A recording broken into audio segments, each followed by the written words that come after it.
Throughout the stronghold, I discovered evidence of my former nobility and my life as a Sarafan priest. This was the heritage so foully stolen from me when Kain raided my sacred crypt and defiled me.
From the influence of Mobius's cursed staff, I could feel the strength of the Soul Reaver slowly returning. If that orb was as debilitating to vampires as it was to the blade, it gave Mobius a powerful advantage over his enemies.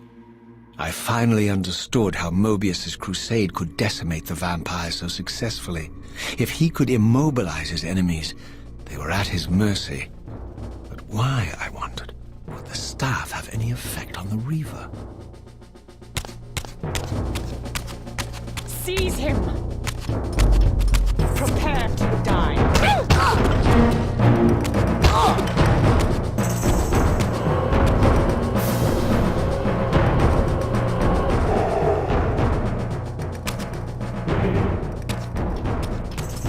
Prepare to die.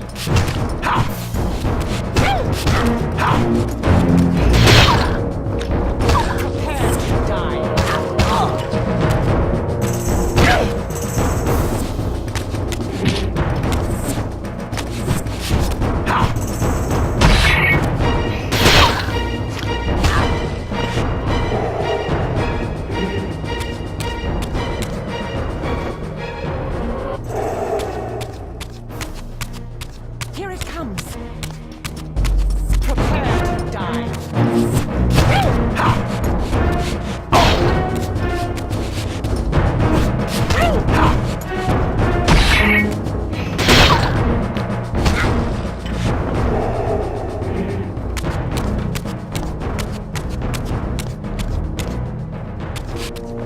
As I neared the stronghold's inner sanctum, a strange sensation crept over me.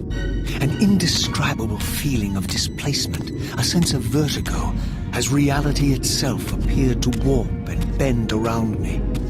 The disturbance seemed to emanate from the sanctuary's furthest chapel. As I cautiously approached, the sense of dislocation intensified with each step. So this was the tomb of the beloved King William the Just, beatified here as the martyr and catalyst of Mobius's crusade. I was reminded of Kain's journey as a fledgling vampire, how Mobius coerced him to travel back in history and assassinate William, thus igniting a genocidal hatred of vampires among the citizens of Nosgoth. And here I discovered the source of the displacement, the Soul Reaver itself, laid out like a holy relic, and broken, apparently in the battle between William and Kain. I had not thought such a thing was possible, until, of course, Kain shattered the blade against me when he tried to strike me down. Thus the captive spirit inhabiting the Reaver was released, and binding itself to me, became my symbiotic weapon. And so the reaver met its former self, still imprisoned in this corporeal shell. I watched, mesmerized, as the wraith blade uncoiled itself and snaked down the length of the physical blade. Embracing its twin, its mirror self, the reaver's long dormant spirit was now fully aroused. And for the first time, I felt the true presence of this other entity. Willful, ravenous, and deranged from thousands of years of imprisonment. The reaver was now in command, and I, now merely its helpless host, felt my soul being leeched to restore the blade. But the reaver knew better than to destroy its host, and just as I neared the brink of oblivion, the blade released its hold on me. As I recovered, I realized we were now bound together in a fragile alliance. The reaver no longer merely my symbiotic weapon, but a sentient parasite competing for control. What have you done to me, Mobius? Is this your trap? How mine? Don't forget it was Kain who led you here, not I. While you curse me, the only soul in Nosgoth ready to guide and assist you, Kain laughs at our folly and revels in your dismay. These blades, now coiled in sinister embrace, have inspired terror in the hearts of creatures far more durable than you, old man. Bound together as they are, I can only imagine what they could do to your soul's fragile shell. Raziel, I beg you to stay your hand. This was none of my doing. I have sought only to aid you in your righteous quest. Why, you're trembling, Mobius. Has your confidence abandoned you? You seem to have made a fatal error by leaving your precious staff behind. Is that where all your courage comes from? Listen to me, Raziel. You don't know what you're doing. I have taken an enormous risk by appearing here before you, so defenseless, yet eager to prove my good intentions.